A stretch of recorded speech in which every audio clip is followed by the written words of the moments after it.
digital narrative, or how I actually decided I did want to stay in Dread.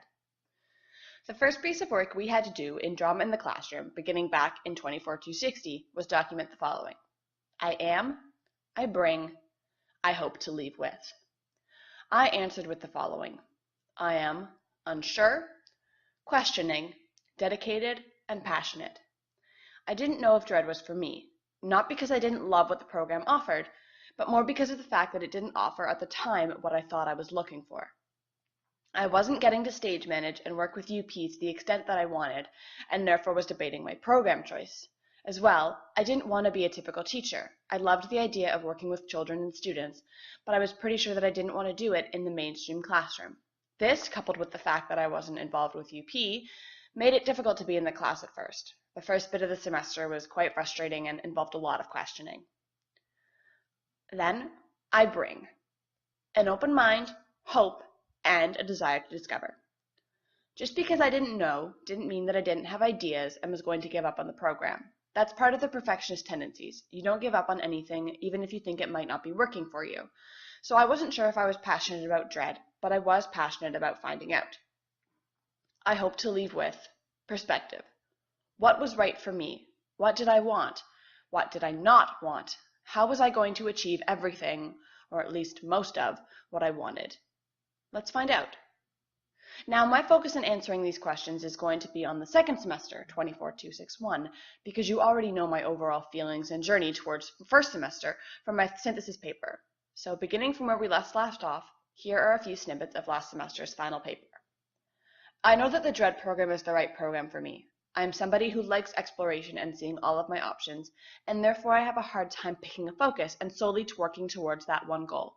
Therefore, the Dread program is ideal for me because it gives me the opportunity to expand my horizons and explore multiple opportunities, while also giving me the opportunity to focus and narrow down the opportunities that I am most interested in. And it concluded with, I'm so glad that I am in this program, as it's providing me with all of the opportunities I did not know I wanted. So great! I wasn't 100% set on becoming a teacher, but I was definitely using my education to full advantage and was looking forward to the semester ahead. Here's a snippet from my first journal of the first week back in class. I need to be honest about where I am starting this semester. I am not very hopeful or excited. In fact, I'm actually feeling very demotivated and stuck. Seriously?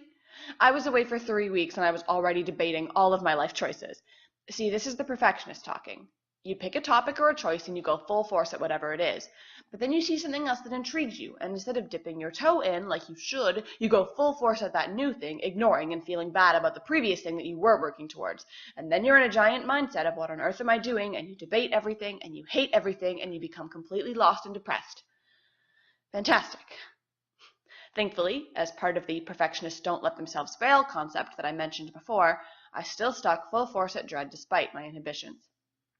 Interestingly enough, what brought me back on track was not tactically working in our class or in the field placement, but instead discussing theories and philosophies on teaching. I mentioned this in my synthesis that I submitted in the middle of the semester.